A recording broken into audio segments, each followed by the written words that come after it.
Bienvenidos, bienvenidas, que veo a Joel también que está en el directo. Muchas gracias, Joel, por estar también en el directo y a todos los que estáis ahí. Y hoy voy a seguir hablando de Breve Historia de la Primera Guerra Mundial, un libro de Norman Stone que fue publicado por Ariel. Ahora mismo solo se puede conseguir en digital, he estado mirando y todavía se puede comprar en digital, pero en físico solo se puede comprar de segunda mano o en tiendas de segunda mano.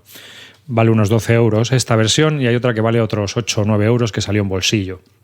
Es un libro que trata brevemente la Primera Guerra Mundial y del cual ayer hice un pequeño directo contando un poco el estallido y cómo se prepararon para la guerra. Es un libro muy breve, Norman Stone va muy rápido y ahora veréis que las partes descriptivas de las batallas es donde más se embrolla, porque claro, el tercer ejército subió hasta el norte, se encontró con el cuarto ruso, esa parte no la voy a comentar, pero sí que es cierto que es, digamos, lo peor del libro, ya que al ser breve ahí se atropella un poco. Por lo demás, es un libro que está muy bien documentado en el sentido de que tiene sus mapas, tiene también sus fotos. Así que como breve historia está genial si solo queréis tener unos apuntes, si solo queréis conocer un poco cómo fue, ¿no? Yo la verdad es que los apuntes que estoy leyendo me los he preparado en el ebook, me los preparé en la versión digital y bueno, pues así andamos. Ayer comenté sobre el estallido. Norman Stone nos cuenta que gran parte de la culpa del estallido de la Primera Guerra Mundial se debe a la descomposición del Imperio Otomano, ¿no? El Imperio Otomano se empieza a descomponer, empieza a debilitarse y todos los demás imperios empiezan a intentar repartirse sus territorios. Todos los territorios que conforman el Imperio Otomano, pues empiezan todos a mirarlos con el colmillo, salivando, ¿no? Esperando que empiece la descomposición de todo el imperio para poder hacerse con todos sus trozos. En esto que también en Mesopotamia pues empieza a ser importante el petróleo. Mesopotamia es Irak. Así que la cosa ya viene de lejos.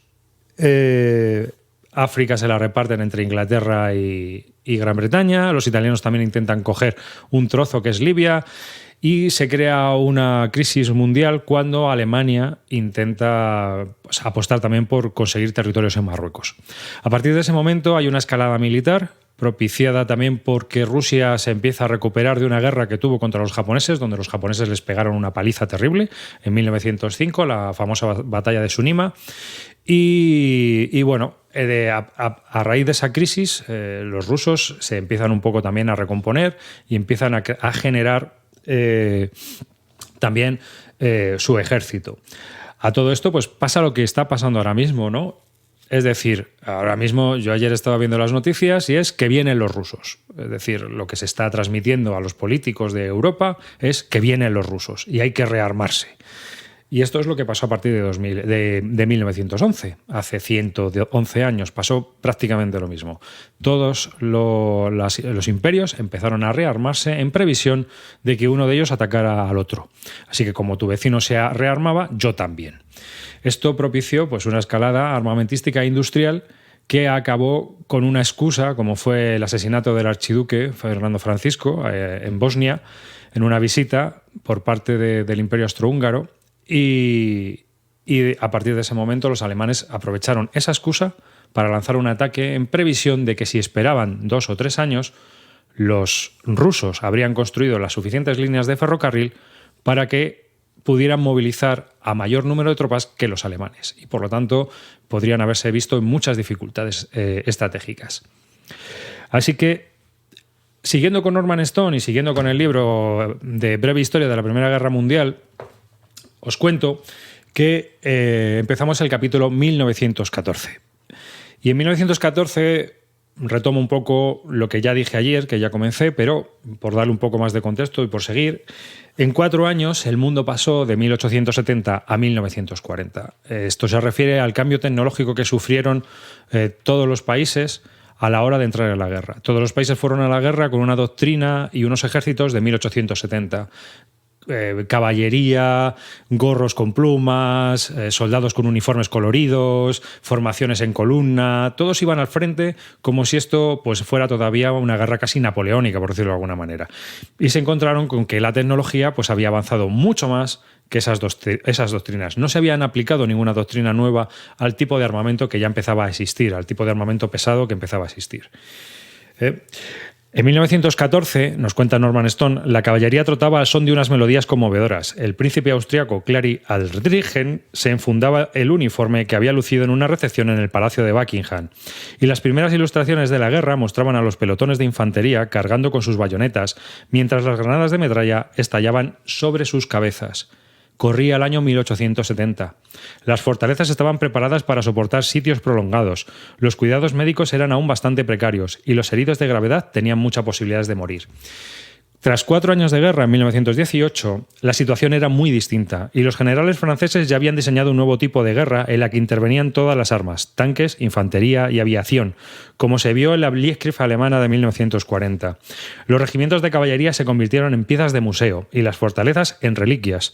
La guerra se reveló como una máquina de matar. 10 millones de víctimas, pero fue, en palabras del escritor y doctor francés Louis Ferdinand Céline, la vacuna contra el apocalipsis.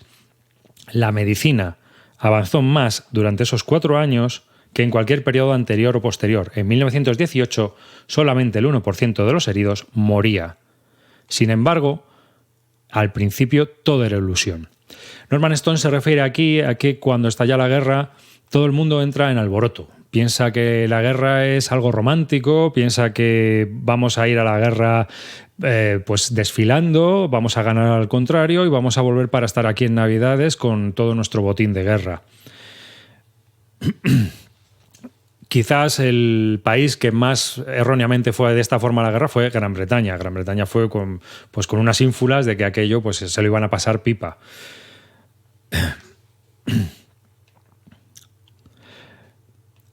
Norman Stone sigue contando que los ejércitos fueron a la guerra con la ilusión de que no tardarían en tocar a su fin, de vuelta a casa por Navidad. Cuando el alto mando ruso, la Stadka, pidió una nueva remesa de máquinas de escribir, la respuesta que recibió fue que la guerra no iba a durar lo suficiente como para justificar dicho gasto. Deberían conformarse con las viejas. Así era el pensamiento en toda Europa. No había nadie que pensara que esto iba para largo. Sí que había generales alemanes que sabían que esto se podía enquistar, pero nadie lo quería reconocer en público. Los planes de cada país reflejaban, ante todo, el deseo de que la guerra fuera corta. Un ataque sorpresa y a gran escala y el empleo de unos recursos que, vista la situación con perspectiva, deberían haber sido administrados en previsión. Porque lo que se avicinó fue mucho peor. Sin embargo, otros cálculos relacionados con las fortalezas, la artillería, la caballería, también se revelaron erróneos. Todo el mundo fue a la guerra con una doctrina equivocada. El norte de Francia y Bélgica estaba tachonado de fortalezas. Toda la parte de Bélgica y Francia eran todo fortalezas que daban a la frontera alemana, situadas estratégicamente dominando los ríos, como el Mosa. Y todas estas fortalezas ya vienen desde la Edad Media, es decir, que simplemente son fortalezas que están actualizadas desde tiempos pues, muy antiguos, ¿no?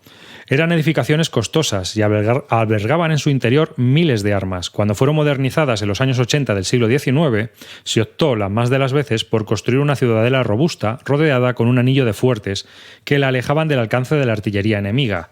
El problema es que en 1890 ya todas estas fortalezas estaban obsoletas porque la artillería aumentó el alcance y los proyectiles ganaron peso. La eficacia de las fortalezas pasaba ahora por construir más fuertes y unas fortificaciones más elaboradas. Esto lo podéis ver si vais a Mahón. En Mahón hay una fortaleza de mediados del siglo XIX, de Isabel II, que una vez que quedó terminada estaba ya obsoleta, porque es un fuerte construido de este estilo, ¿no? O sea, es un fuerte militar que está construido como os estoy contando, como Norman Stone nos está contando en su libro. Y si ya os digo, si tenéis la oportunidad, hacer una pequeña visita, porque es muy, muy interesante. Yo me tiré toda la mañana porque es enorme, es gigantesca, y aún así la artillería ya podía alcanzarla desde muy lejanos lugares. Sin embargo, en 1914 las armas ya habían ganado la batalla. Los cañones pesados podían lanzar unos explosivos de gran poder destructivo, a una distancia de más de 15 kilómetros, y las fortalezas se convirtieron en el objetivo evidente, y eran además una trampa para quienes las defendían. Muy sencillo, si tú te metes dentro de una fortaleza saben dónde hay que disparar. Esto toda la gente que encontraba dentro de esa fortaleza habrían estado mucho más seguros si hubieran optado por cavar discretas zanjas fuera de los fuertes. La tierra absorbía la onda expansiva del explosivo mejor que el cemento, por pretensado que fuera. Y todas las fortalezas que fueron atacadas en la campaña de 1914 cayeron rápidamente. Lieja, en la frontera entre Alemania y Bélgica, solo aguantó 2 días. En el caso de la caballería, las ilusiones también se desvanecieron, aunque no de un modo tan dramático. En la guerra de Crimea, la brigada ligera había cargado contra los cañones rusos hasta llegar a ellos. Ahora eso ya era imposible en 1914. Un soldado de infantería podía abatir con su fusil a un caballo situado a más de 1,5 kilómetros de distancia. Y el efecto de la artillería era aún más devastador si cabe, pues su alcance superaba los 4,5 kilómetros. Estamos hablando de la artillería ligera. Con todo, la caballería seguía siendo útil a campo abierto y permitía ubicar al enemigo, explorar y realizar misiones de reconocimiento. Además, tampoco había muchas más alternativas porque el motor de combustión interna todavía no estaba demasiado desarrollado. El motor de prácticamente los 50 camiones alemanes que cruzaron la zona montañosa de las Ardenas se averió. Los caballos, sin embargo, que comían 10 kilos de forraje cada día, suponían una gravosa carga para las líneas de abastos, y de ello se resentían las tropas de infantería. Una vez que llegabas a la zona de frente en el ferrocarril, tenías que descargar y avanzar andando. Eso día tras día consumía bastantes recursos, y no solo eso, sino que había que llevar una gran carga, un gran peso, para poder seguir avanzando. La guerra en el frente occidental comenzó con botas, sillas y cornetas, y con las demostraciones de las divisiones de dragones franceses y de ulanos alemanes. Los austrohúngaros usaban una silla de montar que permitía al jinete adoptar una postura perfecta, aunque desollaba el lomo de las pobres bestias a causa del calor, especialmente en el de los caballos que habían sido requisados a los civiles. Y los dragones regresaron de su primera incursión en territorio ruso guiando a pie a sus animales. En realidad estamos hablando de unos ejércitos que llevaban más de 40 años sin haber entrado en ninguna confrontación y a lo único que se dedicaban era a desfilar. La caballería rusa se adentró en las regiones orientales de Prusia y cayó por falta de forraje, mientras que el anciano Khan de Najicheván, uno de los jinetes tátaros más venerados por el zar, no pudo montar a su caballo a causa de las hemorroides. Esto fue la batalla de Tannenberg. No pudo dirigir las cargas porque tenía hemorroides y no podía montar. Era una persona bastante anciana también ya.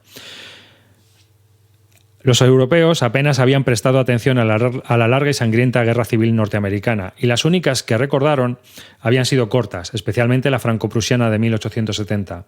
Por lo tanto, todas las potencias se lanzaron al ataque. Los alemanes fueron los primeros en hacerlo, siguiendo el plan de Schlieffen, que preveía una gran ofensiva occidental a través de Bélgica. El flanco derecho alemán tenía que dirigirse hacia el noroeste camino de París, mientras los franceses defendían la frontera oriental, donde abundaban las fortificaciones y desde donde tal vez podrían intentar invadir el sur de Alemania. Schlieffen confiaba en que los franceses quedarían atrapados, aunque también advirtió ya en 1905 que el plan no resultaría a menos que el ejército fuera mucho más fuerte de lo que era. En 1914 los alemanes contaban con 1.700.000 hombres, por 2 millones de los franceses. Y a estos últimos había que sumar 100.000 soldados británicos y belgas. En conjunto, sin embargo, los alemanes estaban mejor preparados. El plan de Schlieffen lo que pretendía era hacer un giro, haciendo entrar a los alemanes por la derecha y creando un cebo para que los alemanes entraran en Alsacia y Lorena por la izquierda, ¿no? Por su izquierda. De esta forma bascularían, los ejércitos se alejarían de sus bases, la parte francesa, y ellos podrían hacer un corte de hoz por la parte de París. Eran las pretensiones que tenía Schlieffen. Pero los cálculos de Schlieffen eran muy matemáticos y requerían un gran número de divisiones que los alemanes no poseían en ese momento. Aparte de que Moltke también modificó el número de divisiones que venían en el plan Schlieffen. Y si a eso sumamos la falta de líneas ferroviarias una vez que hubieran entrado en Francia, porque obviamente los franceses no iban a dejar ninguna línea en condiciones mientras se retiraban, pues tenemos un problema de suministros, sobre todo para la artillería. Norman nos sigue contando que los franceses, que llamaban a filas a todo el mundo, incluidos los monjes, también se servían del reclutamiento para infundir un cierto nacionalismo. Los franceses siempre han sido muy nacionalistas, un nacionalismo republicano, pues la mitad de su población eran campesinos que a menudo ni siquiera hablaban correctamente francés. Así que nos encontramos ejércitos pues eso, de campesinos y ejércitos casi de leva, por decirlo de alguna manera. El ejército alemán se centró por su parte en la formación y en el armamento. Sus generales no querían que la contienda se alargara en exceso, ya que de lo contrario tendrían que ascender a oficiales a hombres que diluirían las cualidades de Prusia. También eran muy clasistas. Los prusianos, obviamente, eran los que mandaban y todo el mundo tenía que obedecerles.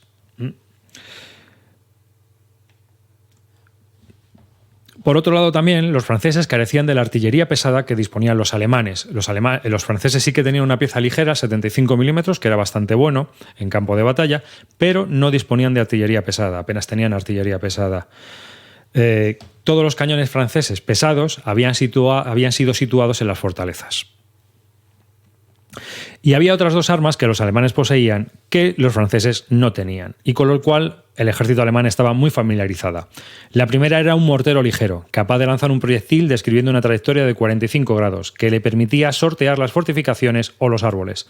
Los morteros de trayectoria plana de 16 grados ni siquiera llegaban hasta las posiciones defensivas. La otra arma era la pala, también conocida como herramienta para cavar trincheras. Los alemanes tenían palas, los franceses no. ¿Por qué? Buena pregunta. La respuesta probablemente haya que buscarla en que los alemanes, que sometieron a sus tropas a una instrucción más intensiva, confiaban en que sus hombres no sucumbirían a un ataque de pánico, mientras que los franceses, que formaron a más hombres con una cifra de suboficiales menor, campesinos, monjes, lo que fuera, todo el mundo iba a la mili. Querían que sus tropas avanzaran en grandes pelotones simples y desguarnecidos, casi a la manera de las columnas que habían combatido las guerras revolucionarias del siglo anterior y que también habían sufrido un mayor número de bajas que las formaciones lineales del siglo XVIII. Y eso que las formaciones lineales todo el mundo iba en fila avanzando hacia el contrario. Que los hombres lucieran un uniforme de color rojo y azul los hacía asimismo más visibles. El resto de ejércitos ya había optado por el caqui y colores más oscuros, el azul prusiano, es decir, colores que pudieran usarse para camuflarse. Los ejércitos se pusieron en marcha. Los alemanes dieron el primer paso. Si querían atravesar Bélgica sin problemas, debían tomar la gran fortaleza de Lieja. Necesitaban el ferrocarril. Lieja, aparte de tener una fortaleza muy importante, era un nudo de ferrocarriles que los alemanes querían conseguir para poder distribuir a sus tropas. Lieja era la clave de la invasión por esa zona. El 7 de agosto se hicieron con la ciudadela, después de 2 días de combates y una artimaña. Y los fuertes exteriores todos cayeron ante los intensos bombardeos, incluso trajeron cañones pesados prestados de los austrohúngaros. El 18 de agosto, la concentración alemana en Bélgica había tocado a su fin y un numeroso contingente penetró en las llanuras belgas. Contaban con 3 ejércitos, 750.000 hombres repartidos en 52 divisiones. Y fijaron el flanco oriental en las fortificaciones de Lorena. Es decir, el ejército alemán fijó su flanco, se fijaron y se asentaron en las fortificaciones que tenía en la zona de Alsacia y Lorena, en la parte izquierda. Los 3 ejércitos alemanes se adentraron en el espacio indefenso y avanzaron a gran velocidad. 35 kilómetros diarios, toda una proeza, 35 kilómetros diarios, con cargas enormes. Los belgas se retiraron a sus otras 2 fortalezas. El complejo de Amberes en la costa y Namur, que es también muy conocida por la Segunda Guerra Mundial. La fortaleza de Namur también cayó por los alemanes. Por otro lado, la Fuerza Expedicionaria Británica se había agrupado a la izquierda de los galos. Se había agrupado también a la izquierda de los franceses, entre los belgas, los británicos y los franceses. Y el comandante francés, Joseph Joffre, no estaba tan preocupado como debiera, pues estaba sumido en los preparativos de lo que él consideraba una gigantesca contraofensiva. La doctrina francesa era la ofensiva a ultranza, el elan, el honor, la gloria. Había que cargar contra el enemigo. Era el denominado Plan 17, que debía obligar a los alemanes a retroceder hasta el Rin, abandonando Alsacia y Lorena. La operación fue un desastre. El 20 de agosto, las tropas francesas fueron aniquiladas mientras cargaban montaña arriba contra un puesto de ametralladoras. Empiezan a salir las ametralladoras, una de las armas más reconocidas dentro de la Primera Guerra Mundial, aunque el arma más mortífera que ha habido ha sido la artillería con diferencia. En el contraataque posterior perdieron 150 armas y 20.000 hombres cayeron prisioneros. El 21 de agosto, Joffre lo intentó de nuevo, en esta ocasión en las Ardenas. Una zona montañosa y boscosa situada al noreste de Francia, el famoso bosque de las Ardenas, y al sudeste de Bélgica. Allí se encontraba el epicentro de las fuerzas alemanas, y a la vista de las demostraciones de fuerza que los germanos habían dado en los flancos oriental y occidental, Joffre pensó que había motivos para suponer que el centro estaría algo más desguarnecido. La ofensiva se saldó con otro desastre más. Los franceses toparon con unas fuerzas iguales en número con las que atacaron. Y no solo eso, sus tropas estaban equipadas con una artillería que no era adecuada para los bosques de las Ardenas, la artillería ligera, mientras que los alemanes tenían artillería pesada. Los franceses simplemente no tenían nada que hacer en ese terreno, directamente. El 23 de agosto, seguimos continuando, la guerra estalla el 3 de agosto, el 23 de agosto, 20 días más tarde, los efectivos del ejército alemán situados en el flanco oriental, el primer ejército de Kluck, asaltaron a los británicos en el canal de Mons, con D. Estos últimos podían abrir fuego cada 4 segundos. Una de las una de las ventajas que tenían los británicos tenían una doctrina mucho mejor, porque habían estado 10 años antes en guerra contra los Boer. Y los Boer utilizaron guerra de guerrillas en Sudáfrica.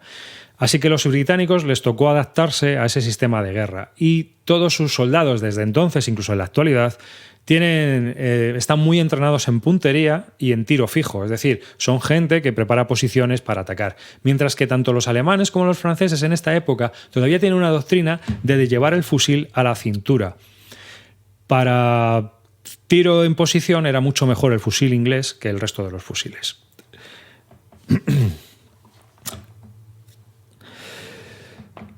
Pues el caso es que los británicos podían disparar cada 4 segundos y superaban con creces a los germanos, que perdieron 3 veces más hombres que los británicos, cuyas bajas totalizaron 1.850 hombres en este ataque. Por la tarde, los obuses alemanes consiguieron poner orden a una situación muy complicada. Volvemos a tener en cuenta que los alemanes se salvaban gracias a la artillería pesada. La artillería pesada empieza a tener una importancia brutal en cualquier tipo de operación militar. Y los británicos se retiraron, porque ya no podían combatir, es decir, te cayó un pepino desde 4 o desde 15 kilómetros y obviamente tú ni lo veías. Sí, lo veías venir, pero que no podías hacer nada contra eso, o sea, salir corriendo. Los franceses habían sufrido unas pérdidas cuantiosas. A finales de agosto, la cifra de muertos, en 1914, era de 75.000 hombres en Francia, a los que había que sumar 200.000 hombres más entre heridos y prisioneros. Los alemanes habían salido mejor parados, habían tenido menos bajas, y avanzaban rápidamente hacia el norte, sin apenas encontrar oposición. Franceses e ingleses iniciaron una masiva retirada con el objetivo de reagruparse alrededor de París. En esta parte de la guerra es la parte más conocida, la de los Taxis, ¿no? El plan salió bien, no perdieron piezas de artillería, ni los alemanes amenazaron ninguna posición. Los franceses se recuperaron de las bajas sufridas, llevaron a más militares, a más pobres desgraciados que habían cogido de la reserva, y pasaron a gozar de una gran ventaja, empezaron a acumular muchas tropas, porque los ferrocarriles, que estaban situados tras sus líneas, corrían en perpendicular a la línea de frente, mientras que los alemanes, como os he dicho, no podían llevar tanto material al frente porque los ferrocarriles no funcionaban todavía. No habían reconstruido las líneas para llevar la artillería pesada que necesitaban para poder disparar contra franceses e ingleses. Solo disponían de 4.000 camiones y 2/3 se averiaron antes de que culminara la retirada. Asimismo, los puentes sobre el Mosa habían sido destruidos y los belgas habían saboteado la red de ferrocarriles y la mayoría de los túneles. A principios de septiembre, del total de 4.000 kilómetros que tenía la red belga, solo quedaban útiles 600. El transporte animal se encargaba principalmente de la munición y los caballos se enfermaron, ya que solamente se podían alimentar de grano verde. El ejército de Kluck, que contaba con 84.000 caballos, dejó cadáveres de ellos a lo largo de todas las cunetas. Eso también entorpecía el avance de las tropas, de la artillería pesada, de los abastos y de todo. Algunas unidades se vieron reducidas a la mitad de su fuerza nominal a causa del agotamiento de las tropas, provocado por el calor de agosto.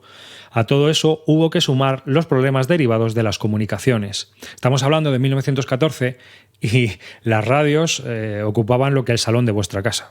Entonces era muy complicado hacer cualquier tipo de comunicación inalámbrica. La telegrafía sin hilos no solo no funcionaba adecuadamente, sino que además no estaba protegida. Los mensajes no se cifraban. Así que tanto los franceses como los alemanes podían escucharse mutuamente. Esto es curioso porque muchas veces exigimos en los juegos que haya niebla de guerra y en este nivel y en esta época no existía. No había niebla de guerra. Todo el mundo sabía dónde estaba todo el mundo si había comunicaciones por radio. Sí que era más fácil incluso que no supieras dónde estaban tus tropas. El ejército alemán estaba descentralizado hasta cierto punto, algo que hoy nos parece casi una proeza. Pero los generales no solían estar enterados de las acciones de sus vecinos. Es decir, había que mandar a alguien, enterarte, y si alguien se había retirado o tal, pues te podía haber dejado un flanco desguarnecido y tú no te habías enterado. A todo esto, el general alemán, el que dirigía, que era el sobrino de Moltke, que fue el que ganó las victorias en 1870, era una persona bastante nerviosa. Joffrey, por el otro lado, guardaba mejor la compostura. Siempre fue una persona que aguantó mucho mejor todo tipo de presión. Es más, dormía sin problemas por la noche. Tenía la intención de reclutar a nuevas tropas y de trasladar a las que estaban situadas en el flanco oriental, en la zona de Alsacia y Lorena, que es una zona montañosa y boscosa, a la zona occidental. Y lo pudo hacer por el ferrocarril, obviamente. Todo esto lo empezó a hacer el 25 de agosto. Y el 4 de septiembre, Joffrey ordenó una ofensiva desde París y Verdún para intentar romper las líneas alemanas. En esta ofensiva, para intentar romper el cerco de París, es la famosa escena de los taxis que salvaron, ¿no? No fue así, realmente lo que llevaron fue un destacamento. Norman Stone nos cuenta que varios destacamentos partieron de París en taxi, una gran leyenda patriótica, a pesar de que los taxímetros no dejaron de funcionar en ningún momento, es decir, les cobraron la carrera.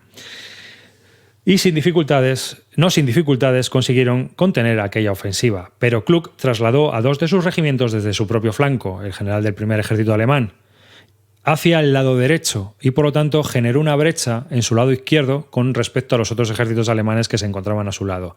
Y por ahí pudieron entrar los británicos. Por casualidad, la fuerza expedicionaria británica, que avanzó con cautela hasta alcanzar una zona casi vacía, nos cuenta Norman. Ahora, las tropas alemanas situadas ahí eran considerablemente menos numerosas que las de los aliados y estamos hablando de 20 divisiones contra 30. Obviamente, 10 divisiones de diferencia, si todos los que jugamos sabemos que los ratios empiezan a tener mucha importancia. Asimismo, a los germanos se les estaban acabando las municiones. Las líneas de suministro extendidas sin ferrocarril hacían muy complicado llevar municiones. Mientras que los franceses habían aprendido a dar un mejor uso a sus cañones, habían empezado a ser más racionales y más eficientes. El 8 de septiembre, los miembros del Estado Mayor se reunieron en el cuartel general de Moltke. Y de ahí partió en automóvil un coronel del servicio de inteligencia para entrevistarse con los generales Kluck y von Bohlow. Descubrió que von Bohlow había decidido retirarse si los británicos cruzaban el Marne, algo que había sucedido el día 9, según los informes de la aviación. Empieza a haber ya reconocimientos aéreos. Moltke, cuyo valor empezaba a venirse abajo, visitó el 11 de septiembre a otros comandantes y ordenó la retirada de los 3 ejércitos el día 3. El día entre el 9 y el 14 de septiembre. Los alemanes retrocedieron. ¿Por qué retrocedieron? Porque se fueron a una cota superior en altura, hacia una cadena calcárea que se alzaba 500 metros por encima del río Aisne. La infantería recibió la orden de fortificar aquella posición. Las tropas se pusieron a cavar y levantaron defensas de alambradas apenas eran visibles para la artillería e invulnerables para los rifles, y solamente las granadas podían obligar a los soldados a abandonar aquella posición. Pero para lanzarlas había que aproximarse. Joffrey supuso que los alemanes habían emprendido la huida y ordenó a sus hombres que atacaran a pesar del agotamiento, del mal tiempo y de la falta de munición. Los franceses también empezaban a tener muchos problemas de munición porque la habían gastado todas en las primeras contraofensivas. Las cargas aliadas contra las posiciones en el Aisne no prosperaron y a finales de septiembre aquella parte del frente parecía inalterable. La partida estaba en tablas. Aquí se crea una posición que va a durar bastante tiempo. Los franceses habían depositado muchas esperanzas en la victoria de los rusos, pero estos habían invertido dinero en una red estratégica de ferrocarril en doblar el número de vías y en prolongar los andenes. Cambia Norman Stone y nos cuenta la parte rusa, ¿no? Nos dice que los rusos con el dinero francés, habían duplicado las líneas férreas pueden ser de una línea o de dos líneas, si son de dos líneas son mucho más versátiles, y habían modificado las líneas para llevar dos líneas de tren y los andenes para poder desembarcar tropas. Como resultado, la movilización rusa se produjo tal y como los alemanes habían temido, habían tardado los días que habían tardado, pero se produjo de una manera mucho más orgánica que 4 años antes. A mediados de agosto, una gran cantidad de soldados se había concentrado en la frontera de Prusia Oriental, aunque carecían de servicios secundarios de apoyo, como habían augurado los alemanes. Los alemanes sabían que podrían llevar las tropas, pero que no podrían llevar mucho material, que tampoco disponían de él. Los rusos invadieron Prusia Oriental con 30 divisiones repartidas en 2 ejércitos. Hay algo que es un poco incomprensible y es por qué la Stadka decide dividir el ejército en 2 y mandar gran parte del ejército contra los austrohúngaros y otra parte contra Prusia Oriental. No tiene mucha lógica lo que hicieron. Pero iban muy sobrados. Hemos hablado al principio que los rusos, todos ellos pensaban que esto iba a ser un paseo militar. Los rusos invadieron Prusia Oriental con 30 divisiones repartidas en 2 ejércitos. El primero, que se dirigió hacia el oeste, y el segundo, que puso rumbo al sudeste pasando por el norte de Varsovia. En teoría, deberían haber sido capaces de rodear al único ejército alemán de la zona, el octavo, que estaba concentrado en la frontera oriental y en la fortaleza de Königsberg. Pero no resultaba sencillo llevar a la práctica estos planes. Es una zona con muchas marismas, con muchos lagos, con muchos accidentes geográficos. Los 2 ejércitos rusos además estaban separados por largos bosques donde era difícil divisar a las tropas y donde por falta de suministros la caballería rusa apenas pudo hacer nada en cuanto cruzó la frontera. Asimismo, los alemanes tenían a su disposición una red de ferrocarriles que iba de este a oeste y de norte a sur. Atravesaba toda Prusia Oriental en 2 direcciones. Mientras que los rusos solamente podían avanzar desde Varsovia y desde Grodno, es decir, desde solo 2 puntos. En medio del polvo estival de las carreteras, los rusos volvían a estar en un apuro, porque los sistemas de comunicación eran sumamente deficientes, tanto con el transporte de los telegramas, que se hacía en coche desde Varsovia, y en fardos.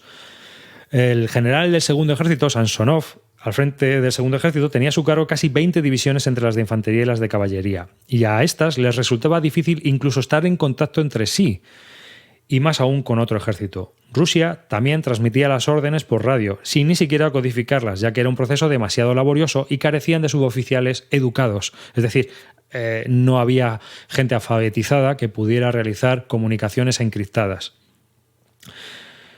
Por lo tanto, los servicios de inteligencia alemanes estaban informados de todo lo que sucedía en los 2 ejércitos rusos. Aún así, los alemanes no empezaron con buen pie. El octavo ejército tenía 13 divisiones y la táctica evidente que emplearon consistió en ir primero a por uno de los ejércitos y luego a por el otro, antes de que se unieran, obviamente. El 20 de agosto los alemanes lanzaron un ataque frontal contra las tropas invasoras, contra el primero de los ejércitos, y perdieron a 8.000 hombres, de los 30.000 que entraron en la batalla.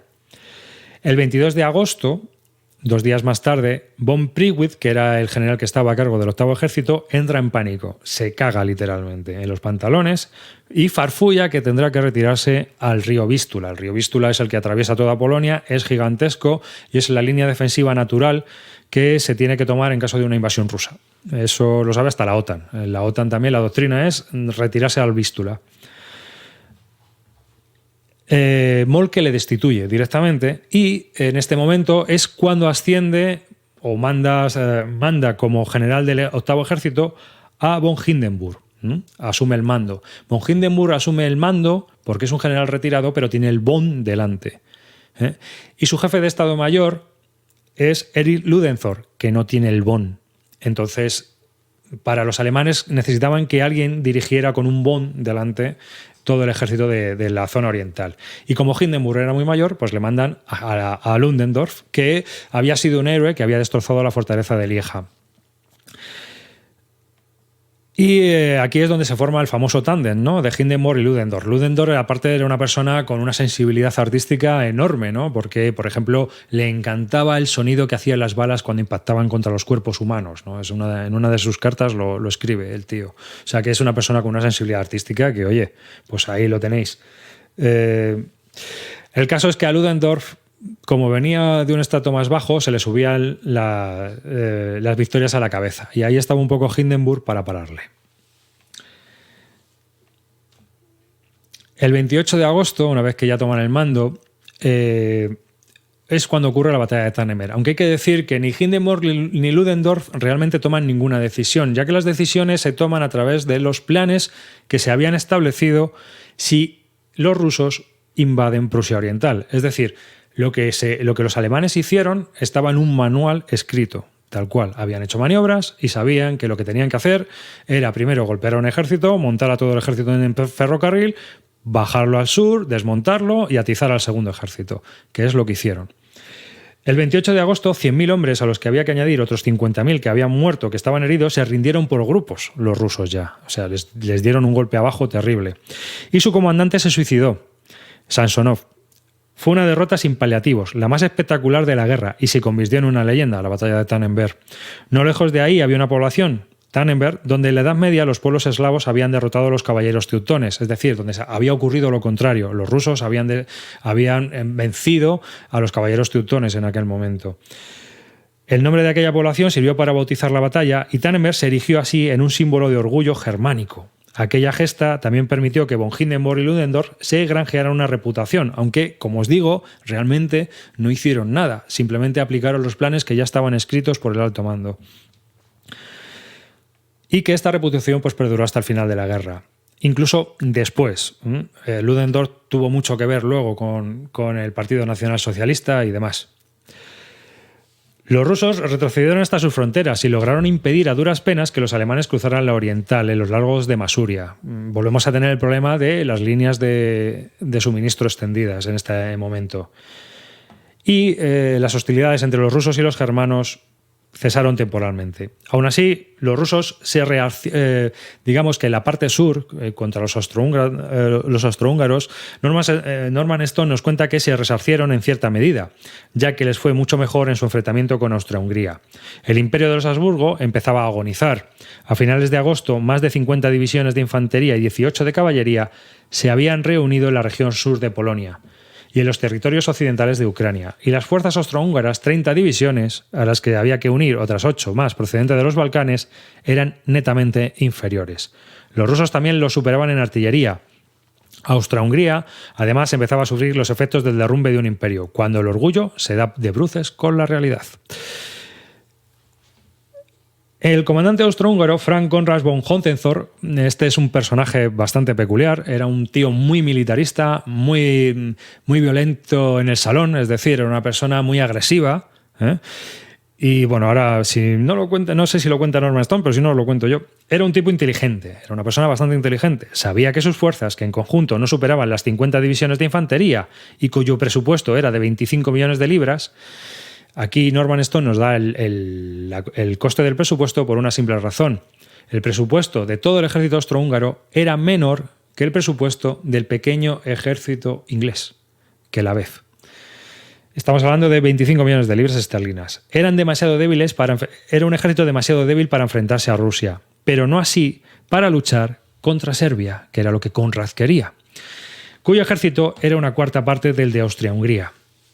Junto a Moltke había acordado que emplearía prácticamente, Moltke es el general alemán, el jefe del Estado Mayor alemán, y habían quedado los dos en que emplearía prácticamente a todos sus soldados para combatir a Rusia, es lo que Conrad le había dicho a Moltke.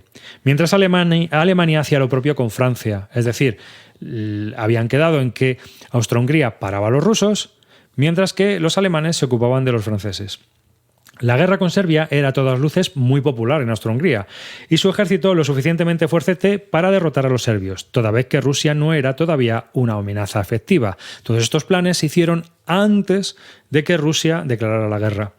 Sin notificarlo a los alemanes, aquí viene la jugada de Conrad, dispuso que las tropas que iban camino del frente ruso se apearan de los convoyes en los Cárpatos a unos 150 kilómetros de la frontera. El avance de los rusos a través de Galicia, la zona de Polonia del sur, que era zona de Austria-Hungría, Polonia estaba dividida en 3 partes, una parte pertenecía a Alemania, otra parte pertenecía a la Rusia zarista y otra parte pertenecía a Austria-Hungría. El avance de los rusos a través de Galicia en el sur de Polonia sería lento. Él sabía que iba a ser lento. Y los alemanes destacados en Prusia Oriental tal vez pondrían rumbo al norte de Polonia. Es decir, él pensaba que los alemanes combatirían contra algunos rusos y tal, y que los rusos tardarían en llegar a los Cárpatos. Mientras que la otra mitad del ejército austrohúngaro pondría en su sitio a los serbios, porque Conrad les tenía muchas ganas. Conrad siempre podría alegar ante los alemanes que aquella situación no constituía ninguna novedad. La guerra enfrentaba a Austria-Hungría y Serbia, y los rusos tardarían en tomar partido por unos u otros, pensaba él. De modo que la movilización austrohúngara debía centrarse primero en Serbia. Sin embargo, no fue una excusa demasiado plausible, y cuando comenzó la batalla, cuando comenzó la guerra, el ministro de la guerra tuvo que admitir, el ministro austrohúngaro de la guerra tuvo que admitir tiempo después que nadie había dudado de la intervención rusa. Provocarla era el motivo para ir a la guerra. Cuando los alemanes tuvieron conocimiento de lo que estaba sucediendo, los mensajes de protesta llovieron desde todos los estamentos, empezando por el Kaiser Guillermo II. Alemania se había quedado con las espaldas descubiertas, pensando que los austrohúngaros iban a amenazar a los rusos en la Galitzia. Conrad tuvo que explicar que las tropas ya habían partido en dirección a los Balcanes. Había mandado a todas las tropas en dirección a los Balcanes, lo que a ojos de los alemanes constituía un uso erróneo y absurdo del ejército de una gran potencia en los primeros compases de la guerra. ¿Habría manera de hacerles tomar otro camino? Preguntó a sus expertos en materia de ferroviaria, pero estos se quedaron atónitos. ¿Cómo pensaba desviar los trenes si las líneas solo tenían una vía? Las vías alemanas, el ferrocarril prusiano, estaba construido mediante el sistema de dos vías, como el actual nuestro, ¿no? Todos los sitios normalmente tienen dos vías. Bueno, en algún sitio de vía estrecha habrá una, pero en general siempre tenemos dos vías. En Austria-Hungría todavía tenían una. Aparte de que el ferrocarril era el reflejo del carácter multinacional del imperio, y cada uno de sus ciudadanos tenía que lidiar con un inconveniente u otro. ¿Esto qué quiere decir? Norman Stone nos cuenta, para impedir que los bienes austriacos llegaran a Hungría, por ejemplo, 19 líneas morían en la frontera austrohúngara. Para atravesar la Eslovenia austriaca a pocos kilómetros de distancia de la Croacia húngara, habría que tomar o bien un ferrocarril de montaña o bien, si se prefería, una opción más rápida, cruzar Budapest. Por lo tanto, el movimiento logístico de tropas y bienes era muy complicado en Austria-Hungría. La gestión del ferrocarril fue un factor clave de esta guerra, y la historia oficial alemana, ojo a esto, dedica a esta cuestión 2 de sus 11 volúmenes. De los 11 volúmenes de la historia oficial alemana sobre la Primera Guerra Mundial, 2 están dedicadas a la gestión del ferrocarril. Casi nada. Para evitar embotellamientos, se dispuso que todos los trenes se desplazaran en lo que se bautizó como el gráfico máximo paralelo, una expresión que describía la máxima velocidad a la que un tren podría circular, que debía ser el del peor de la línea. Lo normal es que circularan a 15 km por hora, todos los trenes, independientemente de su modernidad. Si eran modernos, rápidos, el más lento iba a 15 km por hora y todos los trenes iban a 15 km por hora. En caso contrario, las chinchetas se acumularían en los mapas donde estaban los jefes de estación.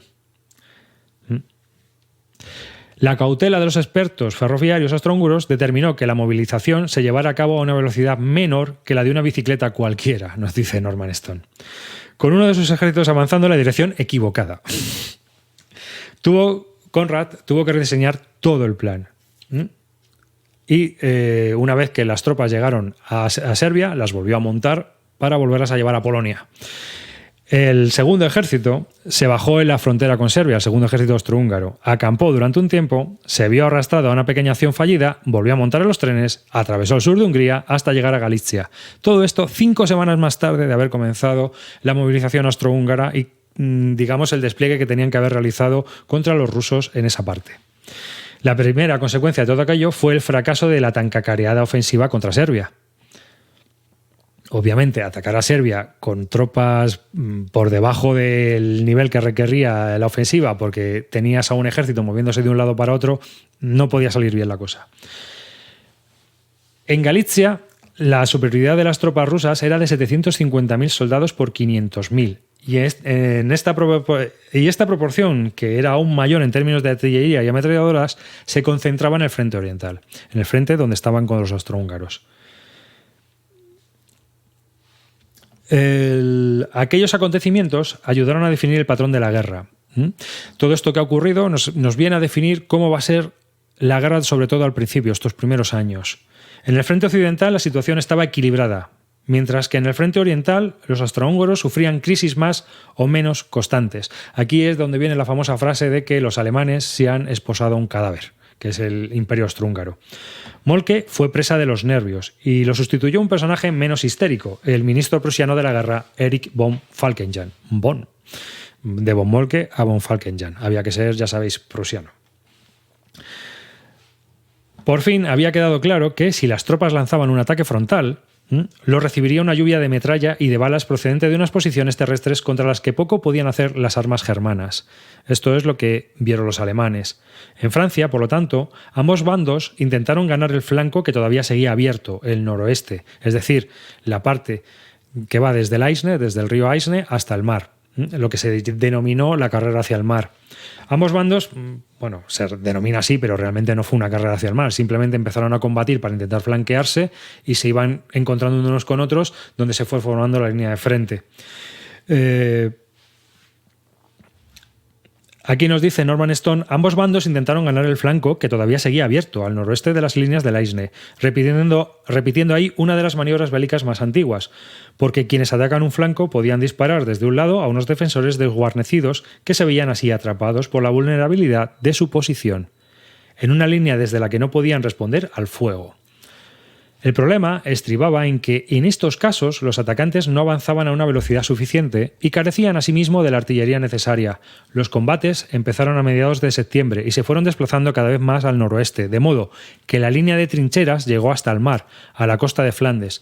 Los británicos defendieron la ciudad medieval de Ypres de un formidable ataque alemán cuyo fin era acabar de una vez por todas con Bélgica. Al mismo tiempo, los efectivos germanos aumentaban con el ingreso en el ejército de escolares de más edad. Esta es la conocida matanza de los inocentes. En la batalla de Ypres, los alemanes habían traído al ejército a un montón de chavales de secundaria y los lanzaron al ataque con 2 semanas de instrucción. Y aquello fue una carnicería. Es lo que comenté ayer en el anterior directo sobre que varios de los políticos, pues obviamente, aunque estaban a favor del nacionalismo y de la guerra, se quedaron impactados con lo sucedido, ¿no? Es más, en esa zona hay cementerios terribles de grandes con ellos. El célebre saliente de Ypres es lo que se viene a llamar aquí, que es una zona que quedó como un saliente dentro de la línea de frente y es una parte de la línea que entraba en territorio enemigo y donde los defensores eran extremadamente vulnerables al fuego enemigo desde los 3 flancos. Lo más sensato habría sido retirarse a una posición más segura, pero la toma de Ypres y la defensa de Ypres desató el entusiasmo que reinaba entre la opinión pública. Era tal que una acción como aquella, retirarse, habría sido considerada como el reconocimiento de una derrota. La batalla de Ypres, la primera batalla de Ypres, se cobró 130.000 bajas en cada bando. Marcó el final del viejo ejército regular británico, 60.000 hombres, y llevó a los belgas a perder 1/3 de sus efectivos restantes. Los alemanes recuerdan los combates como la masacre de los inocentes, por lo que os he comentado, la pérdida de un montón de críos que fueron a combatir con apenas 2 semanas de instrucción. Aquellos estudiantes que apenas habían hecho instrucción y que estaban encuadrados en unas unidades que en algunos casos se redujeron en un 60%, en el cementerio alemán de Lackmar hay 25.000 tumbas de estos chicos. Y aquí es cuando ambos bandos en el frente occidental empiezan a cavar trincheras cada vez más sofisticadas. Las tropas en primera línea vivían en refugios subterráneos, en barracones bajo tierra y en almacenes construidos en la pared de las trincheras, orientados de cara a las posiciones enemigas para protegerse de los proyectiles. La línea, construida en zigzag, por ejemplo, para estar al abrigo del fuego enemigo, estaba protegida por varios cinturones de alambradas. También eran necesarias trincheras de comunicación, que describían asimismo una ruta sinuosa hasta llegar a zonas más seguras, donde se encontraban los hospitales y los abastecimientos, y los ejércitos podían cavar simultáneamente varias líneas de trincheras para guardarse así las espaldas ante una posible retirada.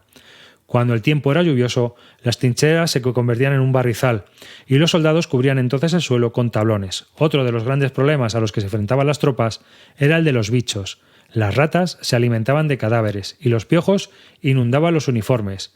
Los turcos situaban las guerreras en los hormigueros porque las hormigas se comían a los piojos. A pesar de los poderosos aguijones de estos, todo el mundo empieza a utilizar trucos. La novedad de la situación de 1914 radicaba en sus dimensiones, millones de hombres, con diferencia a lo que había ocurrido en guerras anteriores. Estamos hablando ya de que hay movilizados millones de personas para combatir unos contra otros. mucho mejor abastecidos y atendidos que las tropas del pasado. Estaban absolutamente estancados en unas líneas situadas en ocasiones a 100 metros de distancia. En el este, en el frente oriental, en el frente ruso, las condiciones eran un tanto diferentes. El frente, a más de 1.500 kilómetros de distancia, era el doble de largo que el francés. Y el número de tropas inferior. En teoría, Rusia debería haber sido capaz de reunir a millones de hombres, pues los 170 millones de habitantes del país casi doblaban la población conjunta de Alemania y Austria-Hungría. No obstante, los soldados de reemplazo costaban dinero y el presupuesto militar ruso no daba para alimentar y vestir a más de un cuarto de los hombres disponibles. Esta situación hizo que muchos quedaran exentos por muchos motivos: religión, matrimonio, mucha gente se casó para evitar ir a la guerra. La primera línea del ejército ruso, formada por 5 millones de hombres, no superaba el contingente alemán. Y el frente oriental, la concentración de fuerzas, era de 90 divisiones rusas por 80 alemanas y austrohúngaras. Es decir, no había una diferencia en número que pudiera haber significado una posible invasión rusa. Al final, por cada kilómetro y medio del frente había 1.500 soldados rusos, es decir, cada milla había unos 1.500 soldados rusos, mientras que en Francia había 5.000 soldados franceses. Esa era la densidad de soldados que había en un frente y en el otro. Y aparte de eso, hay que tener en cuenta que esos 5.000 soldados franceses estaban mucho mejor armados y mucho mejor equipados. Pero aún había más. Occidente contaba con trenes para trasladar a una relativa velocidad a tropas a algún sector amenazado del frente. Eso lo vamos a ver. Cuando se lanza una ofensiva, pues las líneas transversales que recorren el frente pueden transportar a unidades de reserva de otros lados para intentar reforzar los agujeros que se vayan produciendo. En la Polonia rusa, la cifra de ferrocarriles era mucho menor. Esto es así porque el zar no quería que los polacos pudieran servirse de las líneas de ferrocarril para hacer una revolución e intentar independizarse de Rusia. O sea, fijaos. Y por eso había muy pocas líneas de ferrocarril en Polonia. Y el movimiento de las reservas siempre era muy complejo en esta Rusia. Si algo caracterizaba la guerra en el frente oriental era el movimiento. Hay muchas grandes maniobras, es decir, muchas veces tendemos a pensar que la Primera Guerra Mundial es la guerra de trincheras que había en Francia, pero no es así. Eso era allí. En el frente ruso, en cambio, había grandes movimientos de maniobra de un ejército contra otro, aunque este movimiento, por lo general, un movimiento sin rumbo. A mediados de septiembre, los alemanes advirtieron que debían hacer algo para salvar la posición de sus aliados. Ludendorff fue a ver a Conrad. El general Ludendorff fue a ver a Conrad y se sintió maravillado. Conrad le recibió en un palacio, aquí de rancia abolengo, austriaco, una pasada, le invitó y le comió la cabeza. Los rusos se enfrentaban aquí a los austrohúngaros y Conrad le comentó que sus tropas se encontraban en un estado calamitoso. Habían perdido a 500.000 de hombres en la batalla de Galicia. Otros 100.000 habían sido capturados. Y Przemyśl, la gran fortaleza en la ladera norte de los Cárpatos, estaba sitiada con una guarnición de 120.000 soldados en su interior. Evidentemente podría haber caído, como había sucedido con el resto de la fortaleza, pero el barrizal que rodeaba a esta fortaleza era tal que los rusos eran incapaces de hacer maniobrar su artillería. Aunque también es cierto que todavía no habían podido conseguir llevar mucha artillería para destruir la fortaleza, porque el barro era horroroso en esa época. El caso es que los austrohúngaros se encontraban en una situación de emergencia. Y Ludendorff decidió desplazarse al norte de Cracovia para atacar a los rusos, aunque se movió mucho y al final no consiguió nada. Los austrohúngaros siguieron con muchos problemas. La situación del frente oriental no era el único quebradero de cabeza de von Falkenhayn. A principios de noviembre, la guerra adoptó una dimensión mundial. El origen de la contienda había tenido mucho que ver con la ubicación del Imperio Otomano, o mejor dicho, de todo el Oriente Medio, incluida Persia. Por lo general, Turquía era visto como un país atrasado, listo para que los europeos se apoderaran de él. Esto tenía un nuevo interés en la zona, el petróleo de Mesopotamia, de Irak. Y los aliados también contaban con que las minorías cristianas les pudieran echar una mano. En esto que los alemanes hacen un regalo a los turcos y les entregan 2 acorazados, el Weben y el Breslau. Y como ya sabemos, Enver Bajá, que era, ya lo comenté ayer, era uno de los turcos que dirigía todo el cotarro, era muy pro-alemán. Así que con el regalo de los 2 barcos y el sobrino del sultán estaban forjando junto un grupo que se llamó los Jóvenes Turcos, una suerte de nacionalismo basado en los postulados revolucionarios franceses y que seguía los principios de los victoriosos estados balcánicos cristianos que 2 años antes habían entrado en guerra contra el propio Imperio Otomano y se habían independizado. Los Jóvenes Turcos querían utilizar el mismo sistema para regenerar Turquía, con una nueva lengua, una nueva interpretación de la historia y un futuro exclusivamente nacional. No sé si os suena, porque es una de las características de todos los nacionalismos. Enver y su amigo íntimo Talat, el ministro del Interior, engañaron a su propio gobierno para que éste entrara en la guerra. Se apoderaron formalmente de los navíos alemanes, vistieron a su tripulación con feces para que fingieran ser turcos y bombardearon varios puertos rusos con la esperanza de que Rusia declarara la guerra. Así sucedió a principios de noviembre, y buena parte del ejecutivo otomano dimitió en protesta por la provocación de Enver. Turquía, sin embargo, ya estaba en guerra. Enver invadió Rusia a través del Cáucaso y sufrió un revés extraordinario.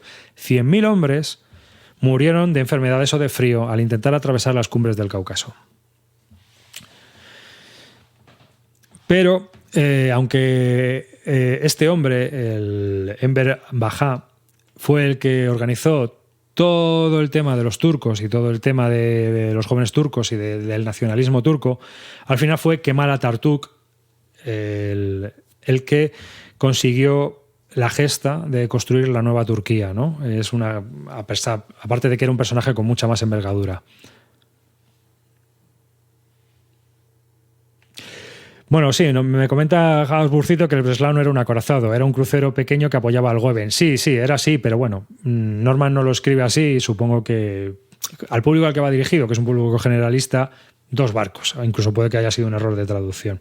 Yo lo he leído, pero vamos, no eran acorazados.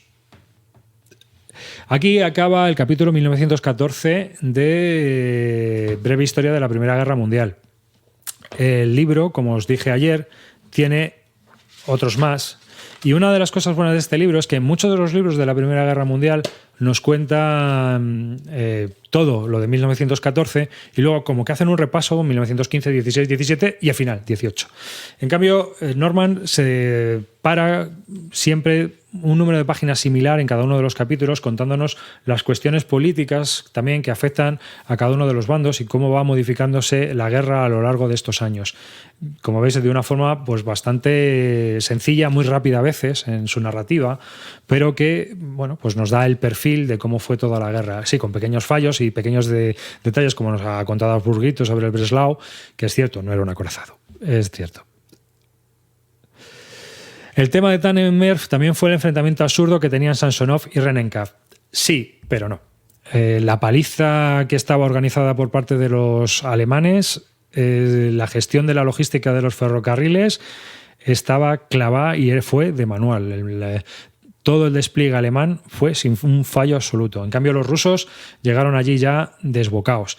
Aparte de que se llevaran mal los 2 generales y ni se hablaran, el problema también radicaba en que estaban muy separados y tendrían que haber ido los 2 juntos. Es más, la Stazka no debería haber atacado, yo creo, Prusia Oriental.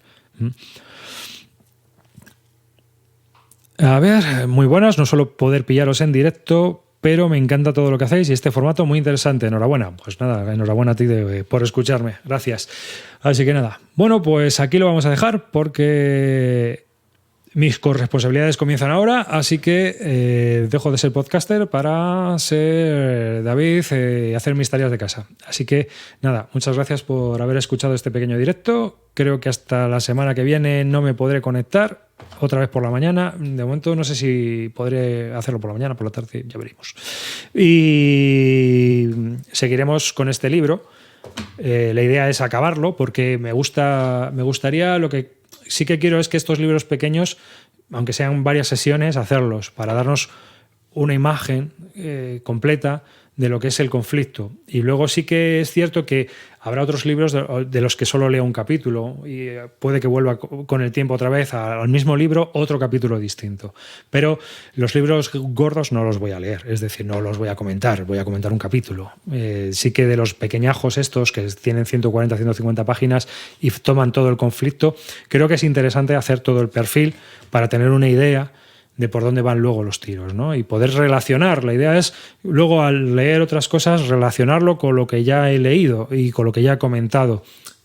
Hacerme una composición de cómo es el conflicto o de cómo es cierta parte de un conflicto. Pues nada, buenos días a todos, que comáis bien, que tengáis un buen día y hasta el próximo directillo. Chao.